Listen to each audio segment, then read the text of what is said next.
సేంద్రియ వ్యవసాయం చేయాలన్న ఆలోచన ఎందుకు వచ్చింది మీకు? మా తాత వాళ్ళు నాన్న వాళ్ళకన్నా ముందు ఉన్నవాళ్ళు అంటే ఇప్పుడు 80 ఇయర్స్ అలా ఉన్నవాళ్ళు ఎలా ఉన్నారు, వాళ్ళ పనులు వాళ్ళు చేసుకోగలుగుతున్నారు.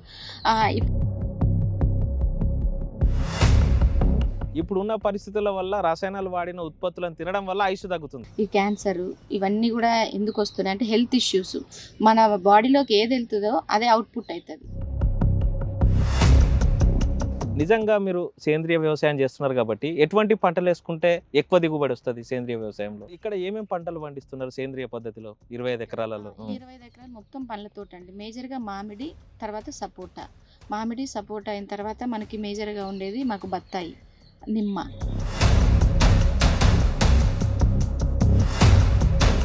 తర్వాత హరిత విప్లవం అవసరం అప్పుడు ఒకప్పుడు వచ్చింది. తర్వాత విపరీతమైన కెమికల్స్ వాడడం వల్ల తను కూడా ఎప్పటి నుంచో నాకు చెప్పడము, ఆ సీడ్ ఎక్కడ దొరకలేదు ఇటు తెలంగాణ సైడ్. మళ్ళీ మేము యూనివర్సిటీకి వెళ్ళి మా మామయ్యతో వేయించుకొని చాలా కష్టపడ్డాం. మొక్క పెరుగుతున్నప్పుడు దానికి సహజ ఎరువులు ఇవ్వడం సేంద్రియ పద్ధతి. కానీ విత్తనాలే దేశీయ వంగడం దొరుకుతుందా మార్కెట్లో?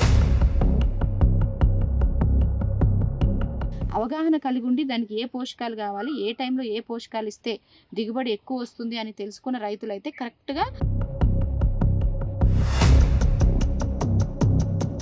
సో ఇది అందరు గమనించుకోవాలి. ఇది ఇలాగే ఉండిపోతే ఇంకా మన ఫ్యూచర్ జనరేషన్ ఇంకా ఓన్లీ మెడిసిన్స్ తినే బ్రతకాల్సి ఉంటుంది.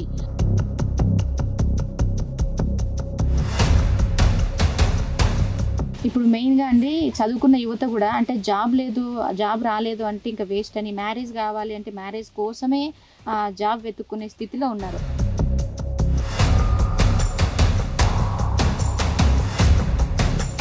చాలామంది అబ్బాయిలు అయితే నేను విన్నాను, తల్లిదండ్రుల సైడ్ నుంచి కూడా మా అబ్బాయి వ్యవసాయం చేస్తున్నాడమ్మా, మాకు పిల్ల దొరకట్లేదు.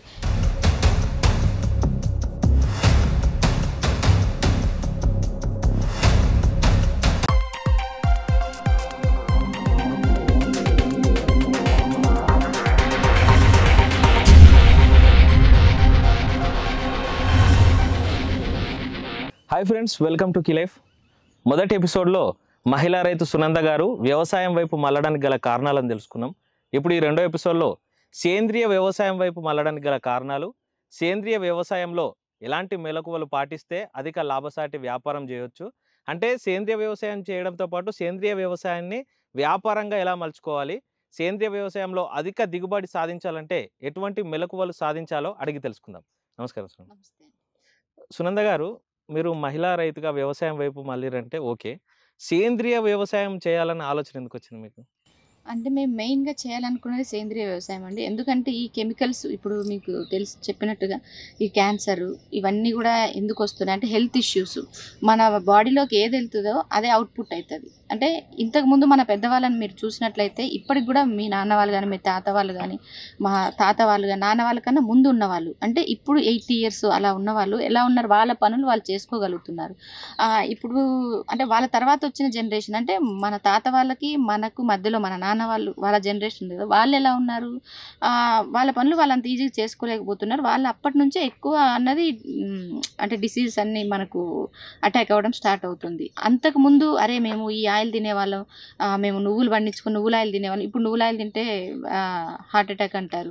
సో అంటే అప్పుడు తిన్నప్పుడు వాళ్ళకు ఒక్కరికి కూడా హార్ట్ అటాక్ కానీ డయాబెటీస్ కానీ అంత ఎక్కువ మందికి లేదు.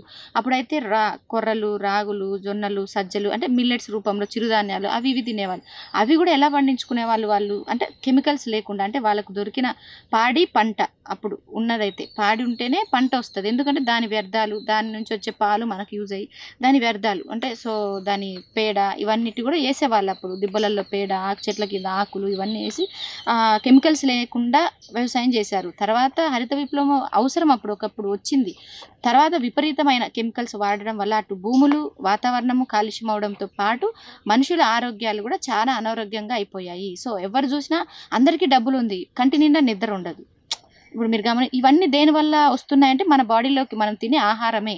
సో అంటే కెమికల్ ఫ్రీ చెయ్యాలి, కెమికల్ ఫ్రీ అంటే కెమికల్స్ లేకుండా రసాయన రహిత వ్యవసాయం చేయాలన్న ఉద్దేశంతో మేము రావడం జరిగింది. మన బాడీలోకి కొన్ని బ్యాన్ చేసిన కెమికల్స్ కూడా వాడుతున్నారు. గవర్నమెంట్ వాళ్ళు బ్యాన్ చేసిన కూడా తెలియకుండా వేరే వాటిలలో వేసుకొని వాడడం ఇప్పుడు చూస్తూ ఉన్నాం మనం.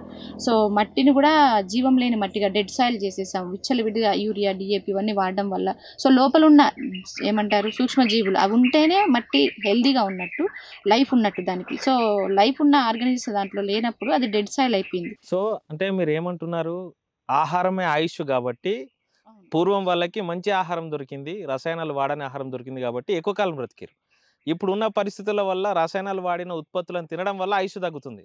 ఆయుష్ అని కాదు సార్, ఆహారమే ఔషధం అని చెప్పాను. Food okay. Is medicine. Okay. Medicine లాగా ఫుడ్డే పనిచేయాలి, వేరే బయట నుంచి ఫుడ్ మనం తీసుకోవద్దు. ఆయుష్ ఇప్పుడు బతుకుతున్నారు అంటే ఆయుష్ ఎక్కువ అవుతుంది. ఎందుకు? మెడిసిన్స్, మెడికేషన్ వల్ల బతుకుతూ ఉన్నాం మనం కూడా. కానీ హెల్దీ లైఫ్ లీడ్ చేయట్లేదు అన్నది నా పాయింట్ ఒకటి.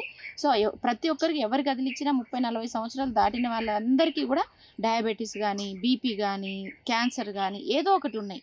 సో కొలెస్ట్రాల్ కానీ, బ్లడ్ కొలెస్ట్రాల్. అంతకుముందు వాళ్ళు ఇప్పుడున్నా కానీ వాళ్ళ పనులు వాళ్ళు చేసుకోగలిగితే హెల్తీగా ఉన్నారు, కంటి నిండుకు నిద్రపోతున్నారు, వాళ్ళ పనులు చేసుకుంటూ ఇంకా మనకు కూడా పనులు చేసి పెడుతున్నారు అమ్మమ్మలు వాళ్ళైతే. ఇప్పుడు వాళ్ళ మనవరాళ్ళకు పురుడు పోస్తా ఉన్నారు, వాళ్ళ పనులు ఎంత హెల్తీగా చేస్తున్నారు.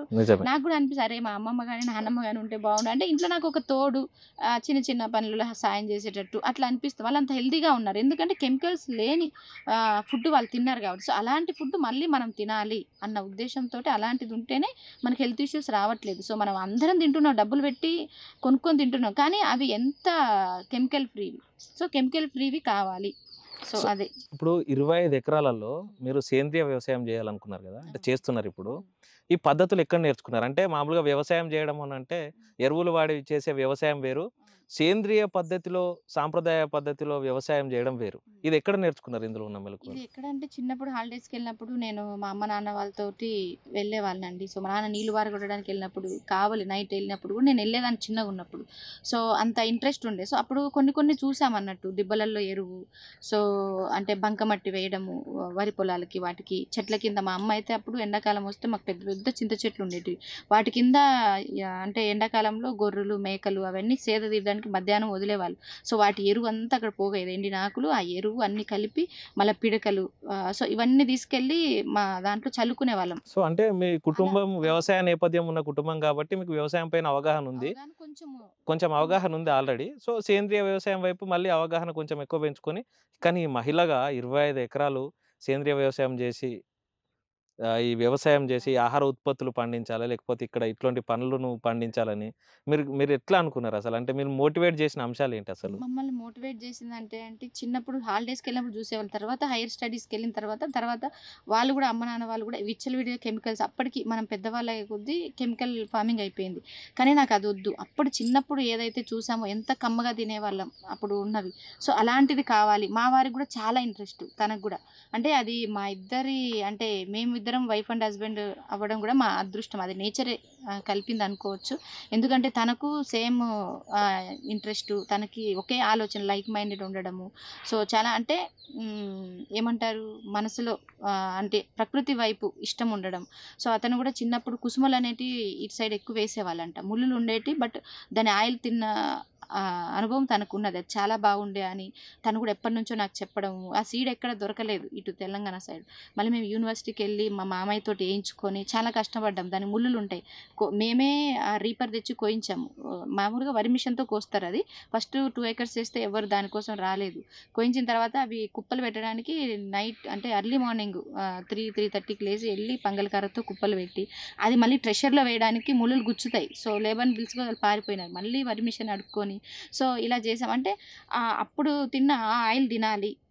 సో అంటే సహజ పద్ధతుల్లో మీరు ఏదైతే చిన్నప్పుడు చూసారో ఆ రుచిని, ఆ సాంప్రదాయ పంటలను ప్రజలకు అందించాలని అనుకున్నారు.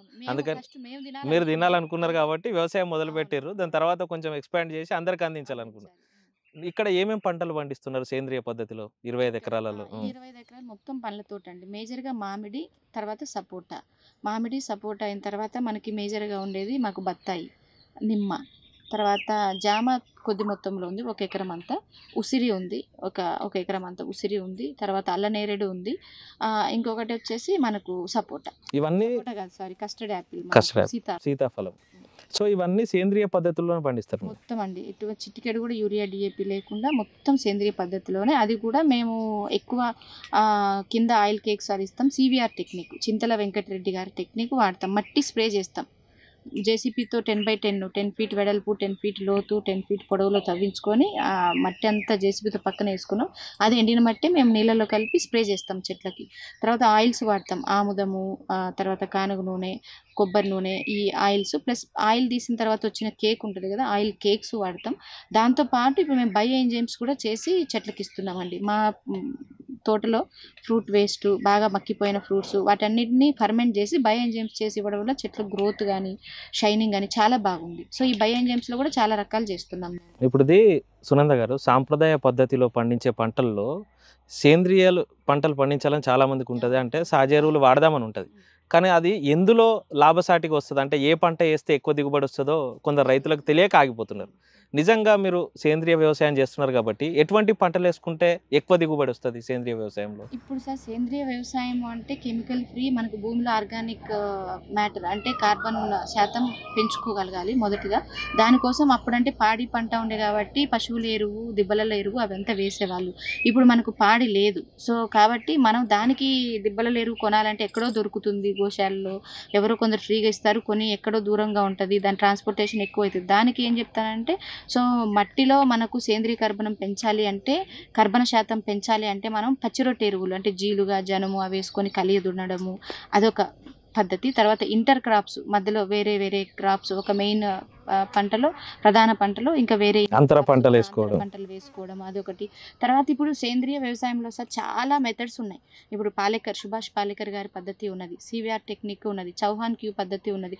ఇలా ఎంతోమంది వాళ్ళు చేసి వాళ్ళ అనుభవంతో ఈ పద్ధతులు ఇలా అని ప్రజలకు చెప్పారు. కానీ ఏ పద్ధతి చేసుకున్నా కానీ మనకు ఏదైనా లాభదాయకం, కానీ ఒక్కొక్కరికి ఒక్కొక్క అనుభవం ఉంటుంది. మాకు ఇది ఈజీ పద్ధతి అనిపించింది. అంటే మీరు సేంద్రియ పద్ధతిలో ఇన్ని రకాల పంటలు పండించినారు కదా, ఇందులో ఏదేస్తే బాగుంటుంది, దాంతో పాటు మార్కెట్లో ఏది డిమాండ్ ఉంది, ఏ పంటకి ఎక్కువ డిమాండ్ ఉంది? అంటే మనం సేంద్రియ పంటలు పండించిన వెంబటనే ఆ మార్కెట్లో హాట్ కేక్ లాగా అమ్ముడయ్యే పంటలు ఏమున్నాయి అట్లా? మెయిన్ గా అండి ఆకుకూరలు. ఎందుకంటే మీకు కెమికల్ ఫ్రీ ఆకుకూరలు లేదా ఎక్కడైనా బయట కొనాలంటేనే జనాలు భయపడుతున్నారు, ఏ మూసినది వాటర్ తోటో ఎక్కడో వేసి వస్తున్నారు. ప్లస్ ఆకుకూరలకి షార్ట్ టర్మ్ కాబట్టి తొందరగా రావడానికి ఎక్కువ యూరియా డిఏపి వాడతారు, ఎక్కువ పచ్చపురుగు వస్తుంది కాబట్టి కెమికల్ విపరీతంగా వాడతారు. అవి తొందరగా స్ప్రే చేసిన ఒక 1 వీక్ లోపలే మళ్ళీ తెచ్చి అమ్మేస్తున్నారు. సో దానికి బయట జనాలు కొనడానికి ఇష్టపడట్లేదు. తెలిసిన వాళ్ళు ఇస్తే చాలా హాట్ కేక్ లాగా ఆకుకూరలు ఒకటి, కూరగాయలు ఒకటి. కానీ కూరగాయలు ఇవి పండించింది ఒక ఎత్తు అయితే మార్కెటింగ్ ఇంకా పెద్ద ఎత్తు. ఎందుకంటే అవి పెరిషబుల్ అంటే తొందరగా అమ్ముకోలేకపోతే పాడైపోవడం. సో ఇవి ఒకటి. ఫ్రూట్స్ నేను బాగా గమనించానండి, వరి ఎవరైనా పండిస్తారు, ఇది ఈజీ పంట. సో అవి చాలామంది పండిస్తున్నారు కాబట్టి, కాకపోతే ఎవరికి ఎక్కడ డిమాండ్ ఉంది, డిమాండ్ ఉన్న పంటలు. ఇప్పుడు పండుగలు అలాంటివి వస్తాయి, అప్పుడు పూల తోటలు అంటే పూల మొక్కలు. సో అంటే డిమాండ్ని మనకు ఇప్పుడు మన దగ్గర ఏవి ఎక్కువ అడుగుతున్నారు అంటే మార్కెట్, మనం ఉన్న ప్రాంతంలో మార్కెట్లో ఏదైతే ఎక్కువ డిమాండ్ ఉందో గ్రహించి దాన్ని సేంద్రియ పద్ధతిలో పండించడం ద్వారా అటు ఆరోగ్యాన్ని ఇవ్వచ్చు, మన లాభం పొందొచ్చు. అదేవిధంగా పల్సెస్, ఇప్పుడు మీకు కందిపప్పు కానీ మినప్పప్పు, పెసరపప్పు కెమికల్స్ లేకుండా చాలా తక్కువ మంది పండిస్తున్నారు, దొరకట్లేదు. సో ఈ పల్సెస్ కూడా, పప్పు ధాన్యాలు కూడా చాలా మంచి లాభదాయకం. కొద్దిగా లేట్ అయినా అమ్ముకోవడానికి ఇవైతే మనకు భయం ఉండదు, అంటే స్టాక్ పెట్టుకోవచ్చు, వాటిని నిల్వ చేయొచ్చు. కూరగాయలు, పండ్లు ఇలాంటివి ఏంటంటే వెంటనే అమ్మేసుకోగలం. మనకు మార్కెట్ ఆల్రెడీ క్రియేట్ అయ్యి ఉంటే, లేదా ఎవరైనా బై బ్యాక్ మన దగ్గర ఇచ్చుంటే మాత్రం కళ్ళు మూసుకొని వేయచ్చు, షార్ట్ టర్మ్ కాబట్టి. షార్ట్ టర్మ్, అవునా? అంటే ఇప్పుడు సేంద్రియ పద్ధతిలో పండించే పంటలకు ఎరువులను వాడరు కదా, సో అంటే అవి కాకుండా వాటి స్థానంలో ఏం యూజ్ చేస్తారు? అంటే చెట్లు దిగుబడి పెరగడానికి కానీ, ఆరోగ్యంగా ఉండడానికి కానీ ఎటువంటి పదార్థాలను వాడతారు? పురుగు మందులు ఇప్పుడు ఎక్కువ వచ్చేది పెస్ట్ బాగా వస్తుంది. సో అంటే కెమికల్ పెస్టిసైడ్స్ అవి వాడకుండా కెమికల్ కానివి అంటే సేంద్రియంగా మనకు లభ్యమయ్యేటివి, ఇప్పుడు కషాయాలు అవి ఎక్కువ చేసుకొని వాడుతూ ఉంటారు. సో మేమైతే మాత్రం పురుగు చావడానికి, అట్ ద సేమ్ టైం మొక్క బాగా గ్రో కావడానికి కూడా మట్టి ద్రావణం వాడతాం. సబ్సాయిల్, లోపటి మట్టి 2.5 ఫీట్ కన్నా లోపటి మట్టి తీసుకొని వాటర్లో 200 లీటర్ వాటర్లో 20 kg మట్టి కలిపేసి స్ప్రే చేస్తాం. అది వేయడం వల్ల ఏమవుతుందంటే పురుగు చనిపోతుంది, డ్యామ్ ష్యూర్. ఇంకా అవసరం లేదు, కళ్ళు మూసుకొని ఆ పురుగు చనిపోతుంది. పురుగు మీద పడ్డ ఆకు మీద పడ్డ మట్టిని పురుగు తిన్నా చనిపోతుంది. ఎందుకు అంటే పురుగుకు లివర్ ఉండదు. సో మట్టిని తిన్నప్పుడు అరిగించుకోలేదు. ఇంకొక విధంగా ఎలా చనిపోతుందంటే ప్రతి క్యాటర్పిల్లర్కి పురుగులు అన్నిటికీ కూడా వీటికి శ్వాస గ్రంథులు ఇవి ఊపిరితిత్తులు అవి ఉండవు. ఏమవుతుంది, అది ఎలా పీల్చుకుంటుంది గాలిని ఎలా అంటే స్కిన్ మీద ఉన్న సన్న సన్న రంధ్రాల ద్వారా. మనం మట్టిని నీళ్ళలో కలిపి జిగట మట్టిని స్ప్రే చేసినప్పుడు అది ఎండిపోయినప్పుడు ఆ రంధ్రాలన్నీ మూసుకుపోతాయి. సో రెస్పిరేషన్ అంటే శ్వాస అరెస్ట్ అయ్యి జరగక చనిపోవడం జరుగుతుంది అన్నట్టు. సో పురుగు అయితే చనిపోతుంది. మళ్ళీ మొక్కకి ఎలా ఎరువుగా పనిచేస్తుంది, అదేవిధంగా ఈ మట్టి అంటే లోపటి మట్టి ఎంత లోపలికి వెళ్తే మన ఇండియన్ సాయిల్స్లో అన్ని పోషకాలు ఉన్నాయి, సూక్ష్మ పోషకాలు. సో మొక్కకి ఏ పోషకం కావాలో మనకు తెలియదు, నేచర్కి తెలుసు, అది మట్టిలో ఉంటుంది కాబట్టి మట్టికి దానికి సంబంధం. సో చేసినప్పుడు ఆ పోషకాలు ఏది కావాలో ఆ మొక్క అన్నది ఆ పోషకాలని మట్టి స్ప్రే చేసినప్పుడు ఆకుల ద్వారా తీసుకొని విగరస్గా గ్రో అవుతుంది. 1 వీక్ వరకు ఆగకుండా గ్రో అవుతుంది. సో ఇలా ఎరువుగా పనిచేస్తుంది, పురుగు మందుగా పనిచేస్తుంది. ఇది చేసే పద్ధతి. ఇంకా పాలేకర్ గారి పద్ధతి, వాటి పద్ధతులు అయితే దశపర్ణి కషాయం అని, అగ్నాస్త్రం అని, సో ఇవన్నీ కూడా చాలా పద్ధతులు ఉన్నాయి. అన్నీ కూడా అంటే ఏ రైతు అనుభవం వాళ్ళది. సో వాళ్ళకి ఏది ఈజీ, వాళ్ళకి అన్ని అవైలబుల్లో ఉంటాయంటే ఆ పద్ధతులు చేసుకుంటారు. సో మేము ఈ పద్ధతి చేస్తాం. సో సునంద గారు, అట్లే ఇప్పుడు ఒక రైతు ఉన్నాడు. రైతు సేంద్రియ పద్ధతిలో వ్యవసాయం మొదలు పెట్టాలి, లేకపోతే సాంప్రదాయ పద్ధతిలో వ్యవసాయం చేయాలంటే మీరు చెప్పినట్టుగా ఇంత మంచి విధానాలను వాడి అధిక దిగుబడి సాధించినప్పుడు వాళ్ళకు ప్రభుత్వం నుండి ఎటువంటి సహకారం ఉంటే రైతులందరూ సేంద్రియం వైపు మారుతారు? అంటే సమాజం నుంచి కానీ, ప్రజల నుంచి కానీ, ప్రభుత్వం నుంచి కానీ ఎటువంటి సహకారం అవసరం ఒక సేంద్రియ పంటలు పండిస్తున్న మహిళా రైతుగా మీరు చెప్పండి. సరే, ఇప్పుడు మేమైతే ఎక్కువ ఎదుర్కొన్నదైతే లేబర్ అండి. లేబర్ షార్టేజ్ బాగా ఉంటుంది. ఎందుకంటే ఇప్పుడు అన్ని ఇండస్ట్రియల్ ఏరియాస్ అయిపోయినాయి. ఎక్కడ చూసినా సిటీకి నలుమూలలా. సో అందరూ ఎక్కువ డబ్బులు తక్కువ టైంలో సంపాదించాలి, ఎక్కువ కష్టపడకుండా అని లేబర్ అందరూ అటు వెళ్ళిపోతున్నారు. ఇప్పుడు స్ప్రే చేయాలంటే జెంట్స్ కోసం వెతికినా దొరకరు. సో ఎక్కువ మేస్త్రి పనికి వెళ్ళిపోవడం, అంత కన్స్ట్రక్షన్ బిల్డింగ్ కావడం వల్ల. సో అంటే ఇప్పుడు ఉపాధి హామీ పనులు ఉన్నాయి. ఉపాధి హామీ పథకం అని ఉన్నది ఎండాకాలంలో. సో అంటే ఫిబ్రవరి నుంచి స్టార్ట్ అయిపోతాయి అవి. సో అందరూ అటు వెళ్ళిపోతారు. ఇక్కడ రైతుకేమో పని ఉంటుంది. సో అరే రైతు దగ్గర పని చేస్తే అదే గవర్నమెంట్ ఇచ్చే డబ్బులు రైతు ఇస్తాడు, కానీ రైతు దగ్గర ఎందుకంటే మాకు అక్కడ గంట సేపు చేస్తే మాకు డబ్బులు వస్తాయేమో సరిపోతుంది. సో ఆ డబ్బులు ఇస్తూ ఇక్కడ రైతు దగ్గర ఉపాధి హామీ పని పెడితే రైతే గవర్నమెంట్ ఇచ్చే డబ్బులు వాళ్ళు ఇవ్వని రైతు కూడా కొంచెం ఇస్తారు కదా. రైతుకు ఆ టైంలో బాగా షార్టేజ్ అవుతుంది. నేను చాలా దగ్గర గమనించాను, మాకు కూడా నేను అబ్జర్వ్ చేశాను. సో ఆ పర్టికులర్ టైంలో అదొక్కటి గవర్నమెంట్ దగ్గర నుంచి కొంచెం రైతుకు సపోర్ట్గా ఉంటుంది. ఎందుకంటే రైతు కూడా కష్టపడి కూలియే. ఇప్పుడు అతనికి ఏమి నెల శాలరీ అయితే రాదు. సో అమ్ముకోగలిగితే సక్సెస్గా అయితేనే వస్తుంది. అదొకటి. మళ్ళీ చిన్న చిన్న పనిముట్లు, ఎందుకంటే వీడర్ అంటే గడ్డి కలుపు మంది అన్నది మనం కొట్టం. సో ఆ గడ్డి కలుపు తీసుకోవడానికి చాలా ఖర్చు అవుతాయి. సో అంటే సబ్సిడీలో కానీ లేదా ఇన్స్టాల్మెంట్లో అయినా కానీ రైతుకి చిన్న చిన్న గడ్డి తీసుకునే యంత్రాలు, పనిముట్లు ఇస్తే చాలా ఉపయోగకరంగా ఉంటుంది సేంద్రియ వ్యవసాయం చేసే వాళ్ళకి. అట్లా అంటే ప్రభుత్వం అందిస్తున్న ఏదైతే ఉపాధి హామీ పథకాలు ఉన్నాయో అవి సేంద్రియ పద్ధతిలో పండిస్తున్న రైతులు ఎవరైతే ఉన్నారో పద్ధతినే కాదు సార్, అంటే ఫార్మింగ్ చేసే వాళ్ళు. అంటే నేను ఏమంటున్నా అంటే రైతులు సేంద్రియ పద్ధతి వైపు మళ్ళాలని అంటే సేంద్రియ పద్ధతిలో పండించే వాళ్ళకు ఉపాధి హామీ కూలీల ద్వారా మీకు సహకారం అందుతుందని ప్రభుత్వాలు కొంచెం సహకారం అందితే రైతులందరూ సేంద్రియ పద్ధతి వైపు మళ్ళీ అవకాశం ఉంటుంది, అందరూ ఆరోగ్యంగా ఉండొచ్చు.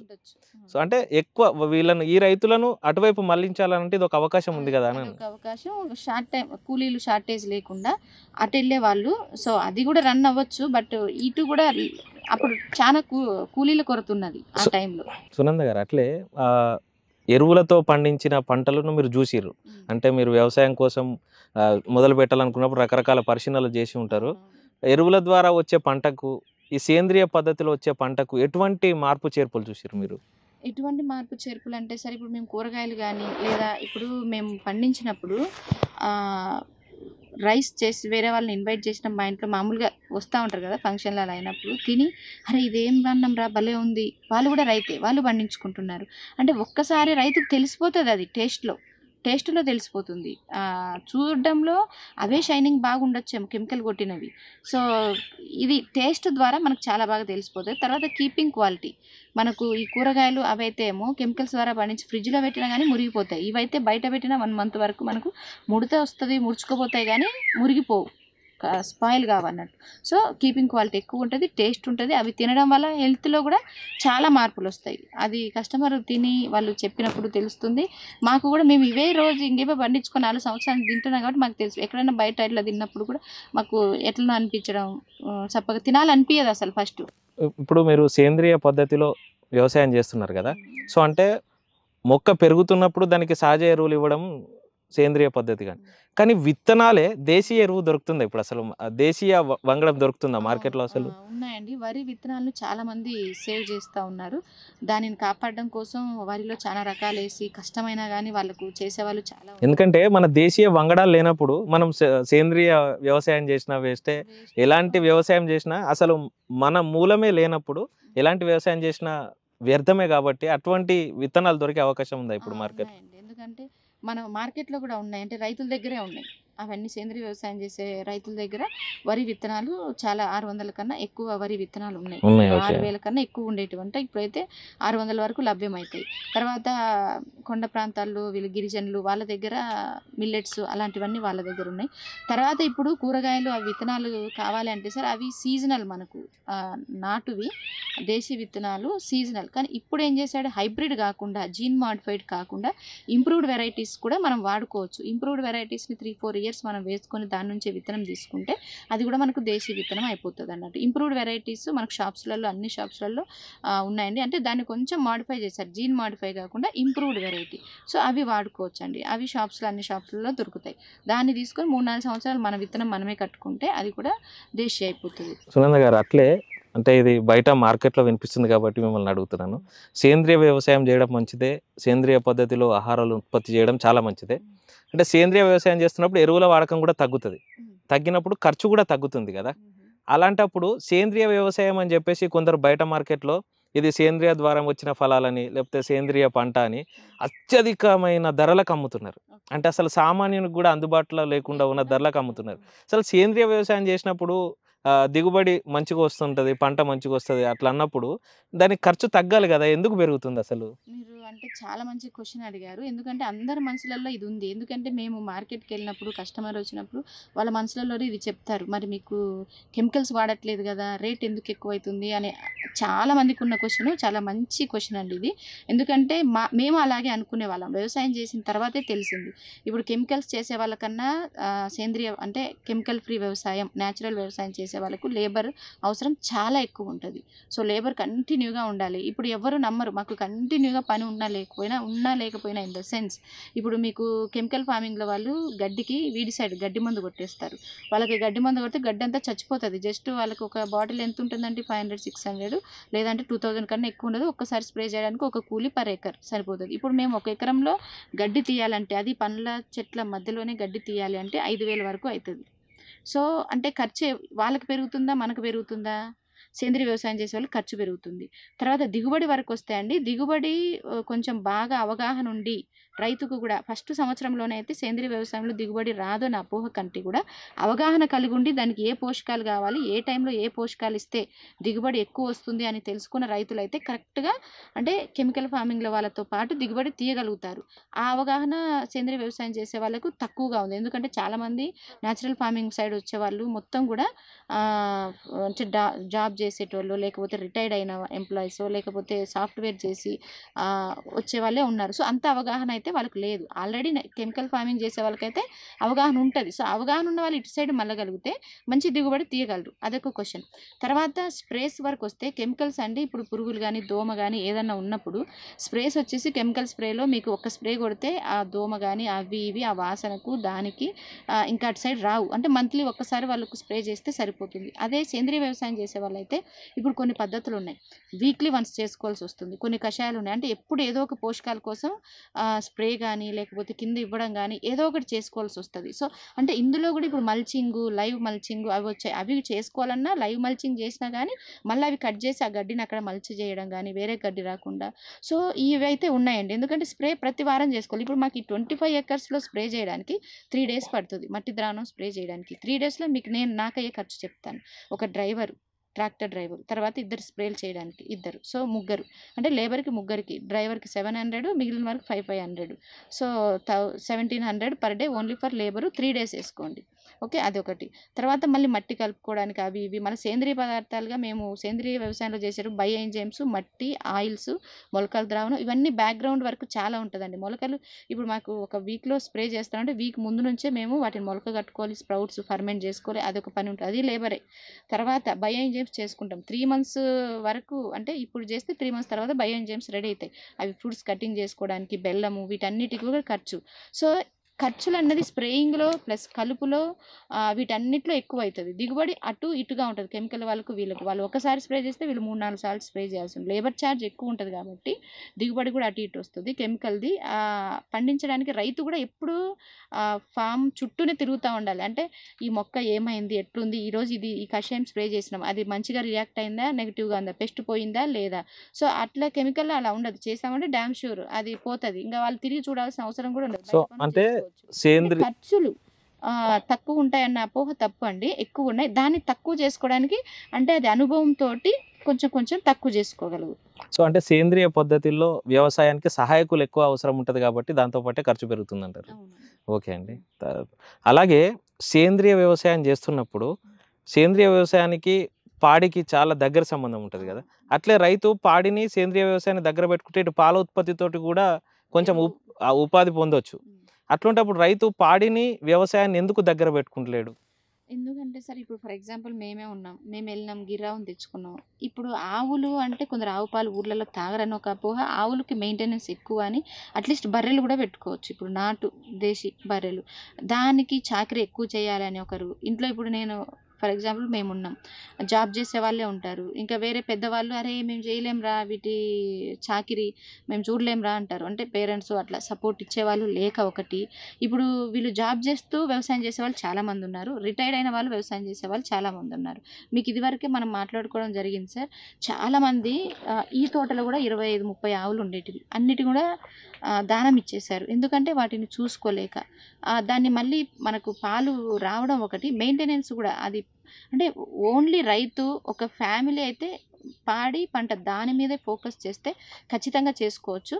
కానీ ఇప్పుడు భార్యకి ఇంట్రెస్ట్ ఉంటే భర్తకి ఇంట్రెస్ట్ ఉండదు, భర్తకి ఇంట్రెస్ట్ ఉంటే భార్య ఇంట్రెస్ట్ ఉండదు. సో అలాంటప్పుడు ఏమవుతుంది, వర్క్ షేర్ చేసుకోలేరు, మేము చేయలేము అనేస్తారు. సో అది ఒక ప్రాబ్లం అవుతుంది.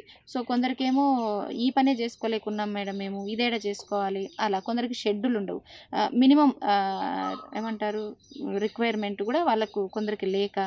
సో ఇవన్నీ ఉన్నాయి సార్. దీనివల్ల పాడి పంట ఉంటే 100% సేంద్రియ వ్యవసాయం సక్సెస్ఫుల్గా ఉంటుంది. అంటే పాడితో పాటు పంటను కూడా చూసుకోగలిగితే, రెండింటిని సమపాలలో చూసుకోగలిగితే మంచి దిగుబడి వస్తుంది, లాభదాయకంగా కూడా ఉంటుంది. 100% అది సేంద్రియ వ్యవసాయం అయిపోతుంది. పాడి లేనప్పుడు మట్టిని ఎరువుగా మార్చవచ్చా? మీరు చెప్పిన పద్ధతిలో నాకు అర్థమైంది ఏంటంటే మట్టి ద్రావణం చేస్తున్నాం అన్నారు కదా, అంటే పాడి ద్వారా వచ్చిన విసర్జనలు కాకుండా మట్టిని ఎరువుగా వాడచ్చు.